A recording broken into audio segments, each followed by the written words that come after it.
from the eastern horizon cast a golden light on the white sand of Miami Beach. In a condominium along the shoreline, Melissa Carter quietly awoke. Looking at her 7-year-old son Jacob's sleeping face in the bed next to hers, she smiled gently. It was the morning of the third day of their trip.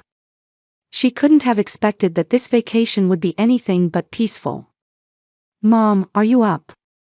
Jacob said in a small voice, rubbing his eyes. "Good morning," Melissa stroked her son's tousled hair. "It looks like we'll have a lovely beach day today."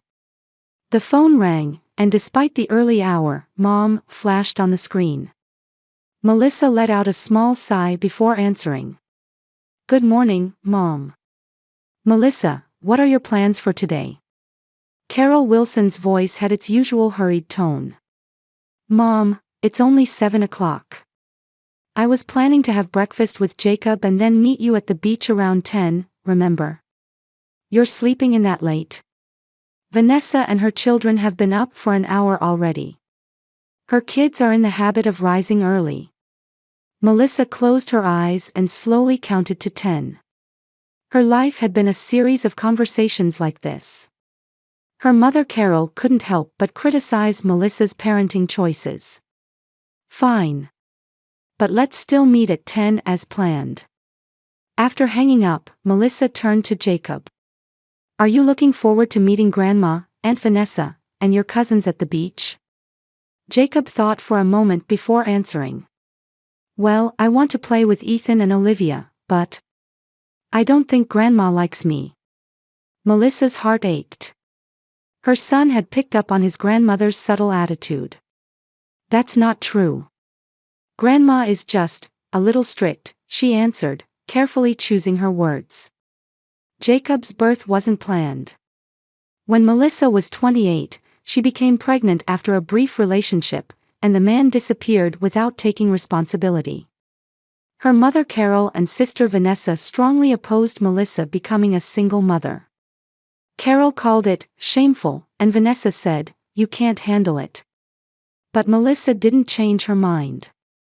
Without interrupting her career at an advertising agency, she was promoted to marketing director and raised her son well. Still, the criticism from Carol and Vanessa never stopped. She was accused of being overprotective, and her parenting choices were constantly questioned. After breakfast, Melissa and Jacob began preparing for the beach. They applied sunscreen, put on swimsuits, and packed snacks and drinks in a bag. "Don't forget your float," Melissa handed Jacob a blue arm float. Her son still couldn't swim well. A little ahead of schedule, they arrived at the beach. Carol, Vanessa, her husband Mike, and their children, 10-year-old Ethan and 8-year-old Olivia, were already settled under a large beach umbrella. "Finally, you're here," Carol said, looking at her watch. "We've been waiting for an hour." "Good morning, Mom," Melissa tried to soften her expression. "We agreed to meet at 10, didn't we? It's only 9:45. "Melissa, you're always so casual about time," Vanessa said, brushing her brown hair back. She looked perfect in her bikini, in contrast to Melissa's modest one-piece swimsuit. "Jacob." Ethan and Olivia ran over. "Let's build a sandcastle." Jacob smiled shyly and looked up at Melissa. "Go ahead," she gently pushed her son's back.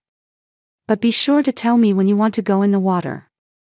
"Melissa, how long are you going to interfere with your son like that?" Mike looked at her over his sunglasses. "Our kids swim on their own already." "Jacob isn't confident in his swimming yet," Melissa maintained her composure. "That's because you make him think that way," Carol sighed. "I raised you more strictly. And look, you turned out strong. You're too soft on Jacob." Melissa was about to argue when her phone rang. Her boss's name appeared on the screen. "Excuse me, I need to take this," she said apologetically. "Go ahead, take your work call," Carol waved her hand. "We'll watch Jacob." Melissa hesitated for a moment. But this project with a major client was important to her. She kissed her son and instructed, "I'll be right back. Remember to tell Grandma or Aunt Vanessa when you want to go in the water." As she walked toward the hotel lobby, she heard Carol and Vanessa whispering behind her. "She's really overprotective, isn't she? Jacob needs to learn more independence. Maybe today's a good opportunity." Melissa felt uneasy, but her phone rang again, and she left the beach. As Melissa disappeared into the hotel lobby, Carol gave Vanessa a meaningful look. The two had been critical of Melissa's overprotective parenting style for years. "This is our chance," Carol said in a low voice. "Let's teach Jacob a little independence." Vanessa nodded at her mother's words. "Melissa spoils her son too much. Our children are more independent." On the beach, the three children had started building a sand castle. After a while, Jacob began gazing toward the ocean. Other children playing at the water's edge looked like they were having fun. "Grandma, can I go in the water?" Jacob asked, holding his blue float. Carol smiled at her grandson. "Of course, Jacob. You're a big boy now, you can play by yourself." "But Mom said I shouldn't swim alone." "Your mother always worries too much," Carol said. "You'll be fine if you stay in the shallow area. Go on, your cousins will go with you." Ethan and Olivia ran ahead, and Jacob, after a moment's hesitation, followed them. He put the float on his arm and cautiously stepped into the surf. Carol and Vanessa sat under the umbrella and started checking their smartphones. Mike, Vanessa's husband, had gone to a nearby vendor to buy drinks. "Look at this," Vanessa showed her mother the screen. "Reviews of the resort. This hotel has a terrible reputation." "That's because Melissa chose it," Carol replied. "She never does enough research." The two laughed together and became absorbed in checking social media and messages. Occasionally, they pretended to look toward the children, but they weren't really monitoring them. At the water's edge, Ethan and Olivia had returned to the sand and started building a new sand castle. But Jacob was still in the ocean. He had been playing in the shallow water, but the tide was gradually carrying him out to sea. His small body was being tossed around by the deceptively calm surface. "Grandma!" Jacob called out, but his voice was lost in the wind. "I can't get back." Carol and Vanessa didn't look up from their smartphone screens. Ethan and Olivia were also absorbed in their play and didn't notice their cousin was in trouble. "Help!" Jacob's voice grew fainter. The blue float kept him on the surface, but his feet could no longer feel the sand. With eyes wide with fear, staring at the shore, he drifted further and further away. When Mike returned with drinks, he looked around and asked, "Where are the kids?" "Playing over there," Vanessa pointed toward the ocean. "Where's Jacob?" Mike asked, seeing Ethan and Olivia on the sand. Vanessa finally looked up and said, "He was just there a minute ago." She looked around but couldn't see Jacob. "He probably went to the bathroom," Carol said indifferently. "Melissa should be back soon anyway." Just then, Melissa returned to the beach. She hurried to her family, searching for her son. "Where's Jacob?" Anxiety seeped into Melissa's voice. "I don't know, playing somewhere." Carol shrugged. "Did he go in the water?" Melissa's voice grew stronger. "For a little while," Vanessa answered. "But we were watching. He's probably playing with other kids." Melissa quickly looked around. "But his things are here. He wouldn't go off alone. Where is he?" At her panic, Carol rolled her eyes. "Melissa, you're being dramatic. He'll come back on his own. Children need to learn independence." The blood drained from Melissa's face. She started running along the beach, calling her son's name and asking people nearby. Then suddenly, she stopped and looked out to sea. Far out in the waves, she could see a blue float and a small head. "Jacob!" Melissa's scream echoed across the beach. There. Out in the water. She jumped into the ocean and desperately started swimming, but was pushed back by the waves. Hearing her cries, a nearby lifeguard assessed the situation and immediately headed to the rescue. One of the surfers also grabbed his board and paddled out. Carol and Vanessa finally began to grasp the seriousness of the situation and came to the water's edge. No way. Vanessa's eyes widened. We were watching. Carol said weakly. We only looked away for a moment. But Melissa wasn't listening to their excuses. She collapsed to her knees on the sand, continuing to call her son's name. A crowd began to gather, many looking out to sea. The lifeguard and surfer reached Jacob and carried the unconscious boy to shore. Melissa rushed to her son's side, breathless. Jacob's lips were blue, his face pale. My son. My son. Melissa cried, throwing herself over Jacob's body. The lifeguard quickly began CPR, and someone had called an ambulance. As the entire beach was gripped with tension and fear, Carol and Vanessa stood at a distance. Their faces showed terror and a slowly dawning sense of guilt. The hospital waiting room was wrapped in heavy silence. Melissa covered her face with both hands, occasionally trembling as she waited for the doctor's report. Beside her, Carol and Vanessa sat anxiously. Mike had taken the children back to the hotel. It was an accident, Carol broke the silence. It could happen to anyone. Melissa slowly raised her face and stared at her mother with frozen eyes. Her voice was low and controlled, but the anger in it was clear. An accident? Mom, you weren't watching him. He's only 7 years old. Melissa, we were watching, Vanessa defended. We only looked away for a second. A second? Melissa's voice rose. He was swept out to sea. You knew he couldn't swim. That's because you're coddling him, Carol counterattacked. In our day, children learn to swim much earlier. As Melissa was about to respond, a doctor in a white coat entered the waiting room. She immediately stood up. Jacob? Her voice trembled. Ms. Carter, the doctor said quietly. Your son has pulled through. We resuscitated him, and his condition is stable. Melissa's knees gave way, and she collapsed into the chair. However, the doctor continued, he swallowed a significant amount of seawater. There's damage to his lungs, and we need to monitor him carefully. Also, there's a possibility that oxygen to his brain was temporarily reduced. Will he be okay? Melissa asked in a shaking voice. The next 24 hours are critical. He's currently on a ventilator, but once he regains consciousness, we should be able to remove it. The doctor placed a hand on Melissa's shoulder. Be strong. You'll be able to see him soon. After the doctor left, a heavy silence fell again.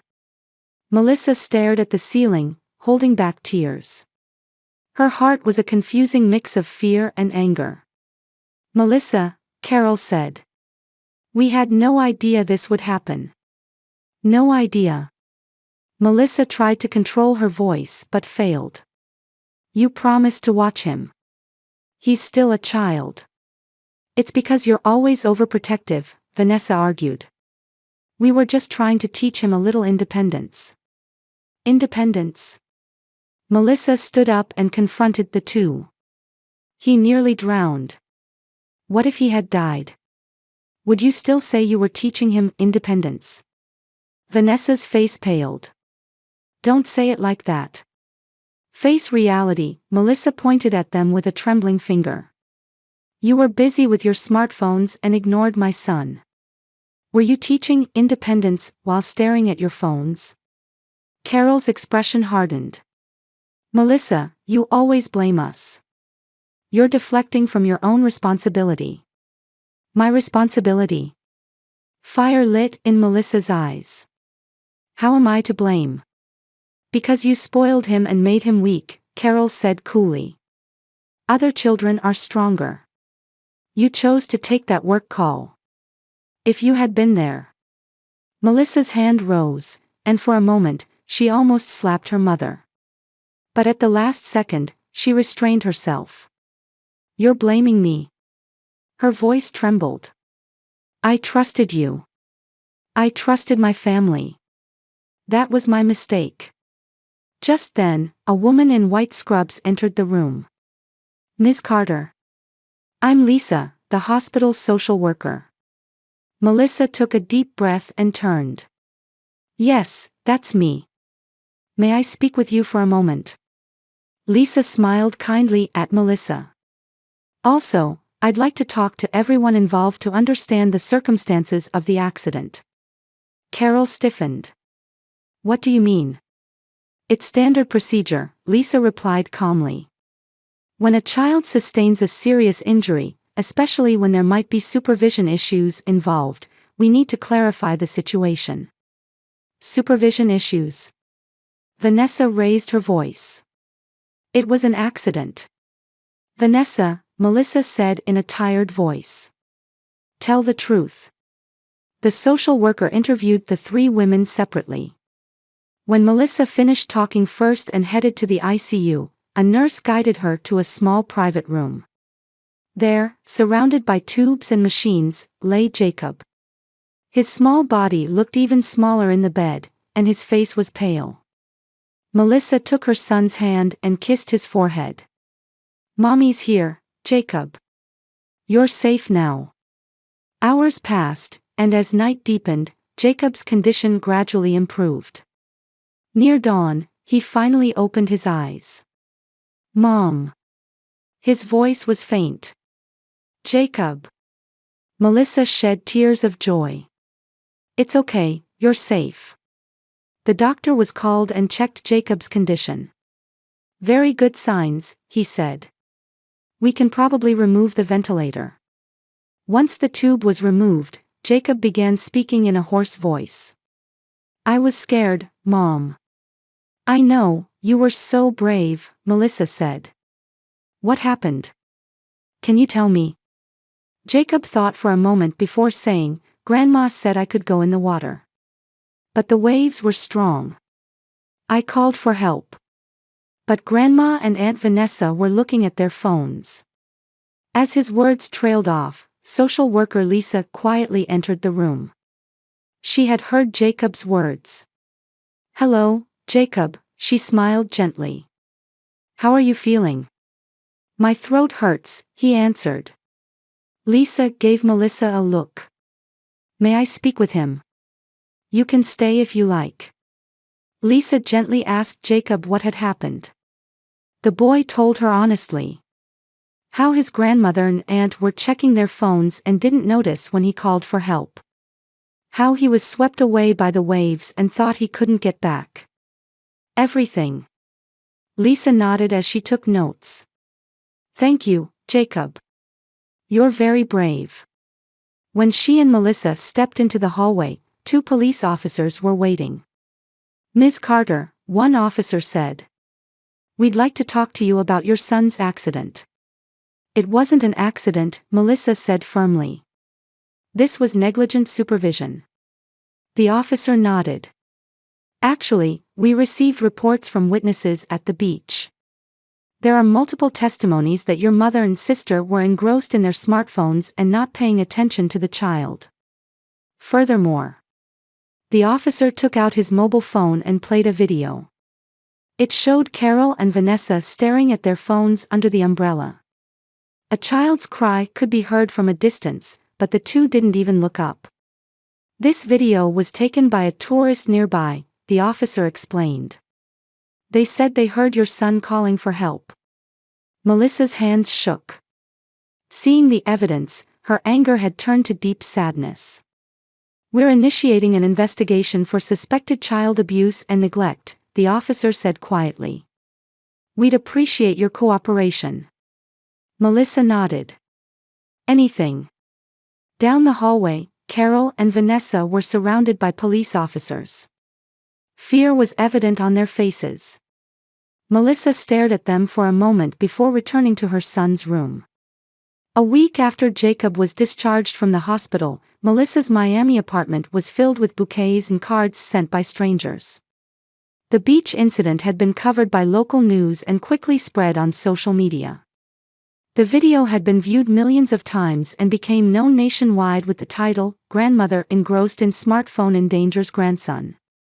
Jacob sat on the living room sofa watching television, but his eyes were vacant. Since being discharged, he was no longer the active child he once was. He suffered from nightmares at night and even refused to get into the bathtub. A child psychologist diagnosed him with water phobia and symptoms of PTSD. Melissa stood by the window, clutching her mobile phone. She had just spoken with her lawyer this morning. Ms. Carter, lawyer Alex Morrison had said, "This isn't just a family dispute. Your mother and sister clearly neglected their supervisory duties, resulting in serious harm to your son. There are sufficient grounds for a civil lawsuit." Melissa sighed. She felt hesitant about legally suing her mother and sister. Still, the medical expenses and psychological therapy costs for her son's recovery were enormous. Are they even sorry? She asked herself. The answer became clear in yesterday's local news. Carol and Vanessa told reporters that Melissa was overreacting. "We were taking care of our beloved grandson," Carol said in front of the camera. "Children sometimes have accidents. That's a reality parents must accept." Melissa's overprotective parenting has made Jacob weak. When she heard those comments, something broke inside Melissa. As she was lost in thought, her phone rang. It was an unknown number. "Hello, this is Melissa Carter." "Ms. Carter, this is Laura Henderson from the Miami Herald. Do you have a moment?" Melissa hesitated for a second. Until now, she had declined all press interviews. "What is this regarding?" "I have questions about your mother and sister's claims," Laura said frankly. "There are too many contradictions in their story. If you're willing, I'd like to hear your side." Melissa looked through the window at Jacob. He was now looking at a drawing he had made as part of his therapy. Drawn with intense blue and black lines, it depicted a small figure screaming in the water. "All right," she decided. "Let's meet." The meeting with Laura was more detailed than Melissa had expected. The reporter not only asked about the incident but also about Melissa's childhood, her relationship with her mother, and the friction with her sister. "Was Carol strict with you too?" Laura asked. Melissa smiled bitterly. "Mother always demanded high standards, saying she was teaching me strength. But she was lenient with Vanessa. When my sister failed, it was, she's still young, but if I did the same thing, it was, you need to be more responsible. That must have been hard. I was desperate for approval from my mother. But my sister was loved no matter what she did," Melissa said quietly. "Ironically, when I became a single mother, I chose the opposite approach from my mother's parenting. Maybe I am overprotective, but I wanted to always give Jacob safety and love." Laura took notes eagerly. "Is there anything concerning about Carol's past behavior?" Melissa thought for a moment before answering. "Actually, this isn't the first time." With a trembling voice, she began talking about Carol's dangerous judgments in the past. Driving with Vanessa's children without car seats.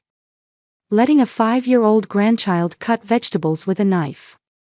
Leaving the children home alone while going shopping. Mother believes that children grow through strictness. But it's just irresponsibility. The next day, Laura contacted Vanessa's friends and colleagues for more information. Her investigation revealed that Vanessa herself had problems with parenting. Teachers at school were concerned that Vanessa's children weren't receiving adequate supervision. 10-year-old Ethan was often late for school and frequently forgot his homework. 8-year-old Olivia showed symptoms of anxiety, and appointments had been set up with the school counselor, but Vanessa failed to show up twice.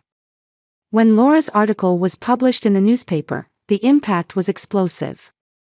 Titled, "Boy Nearly Drowns, Family Neglect Leads to Tragedy," the article detailed Carol and Vanessa's irresponsible behavior and quoted Melissa to reveal the flaws in their parenting approach. In testimony accompanying the article, Jacob's doctor explained the severity of the drowning incident.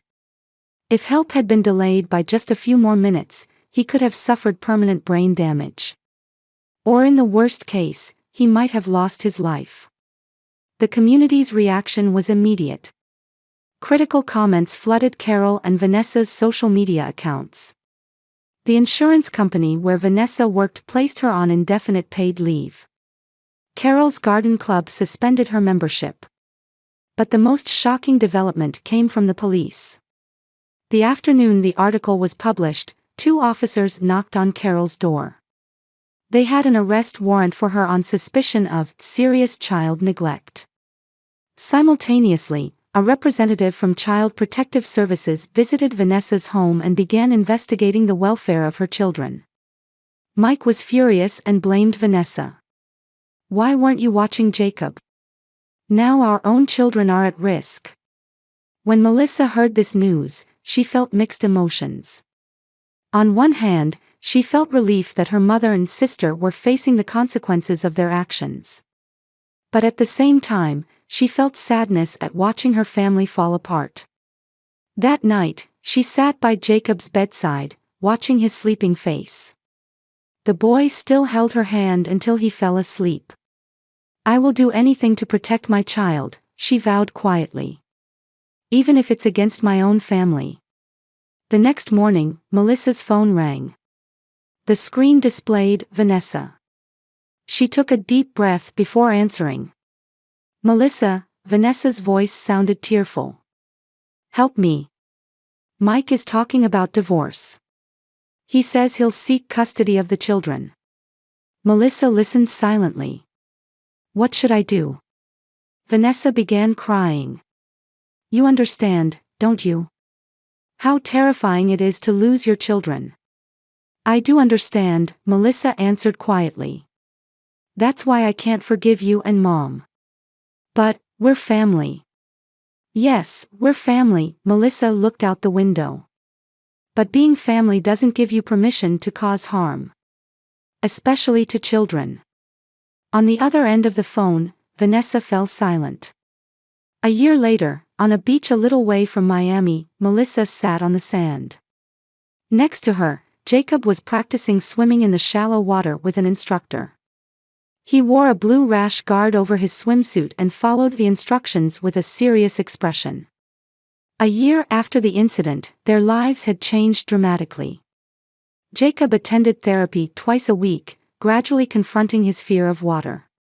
During the first few months, he was troubled by nightmares and even refused to get into the bathtub, but supported by persistent therapy and his mother's love, he recovered little by little. Today was his first day going into the ocean. "Mom, did you see? I could swim." Jacob called out joyfully. "I saw, that's amazing." Melissa waved, feeling a small victory in her heart. She herself had been attending therapy, confronting the complex relationship with her mother and sister. The anger and sadness hadn't completely disappeared, but she had learned how to move forward.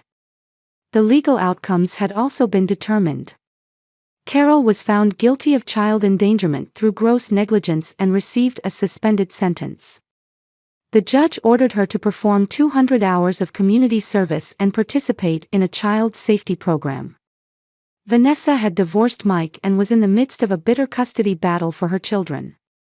She too was ordered to perform community service and attend classes to learn about parental responsibility. Melissa's mobile phone rang, and she picked it up. The display showed "Support Group Meeting." After the incident, she had started a support group called Parents Protecting Children's Safety. It was a place to share experiences with other parents who had similar experiences and discuss child safety and family toxicity. As she checked that alarm, another message came in. It was a contact from a local newspaper. She had recently started writing a column about child safety. As sunset approached and the instructor announced the end of the lesson, Jacob ran proudly to his mother. "Can we come again tomorrow?" he asked, his eyes shining. "Of course," Melissa hugged her son. "You are truly brave." As they prepared to leave the beach, Melissa glanced toward the ocean. The place where last year's tragedy occurred was visible in the distance. She took a deep breath, trying to release that memory. Meanwhile, in another part of the city, Carol was working at a child protection facility as part of her community service. On the surface, she showed signs of remorse, but her messages to friends still seeped with anger toward Melissa. "She dragged me into court. Even though we're family," she wrote. Vanessa was in a similar situation. In her classes on parental responsibility, she played the role of an exemplary student, but in her heart, she still believed she was the victim. She still didn't understand the depth of the wound her actions had inflicted on Jacob. But for Melissa and Jacob, today was a day of new beginnings. Despite carrying the pain of the past, they were moving forward one step at a time.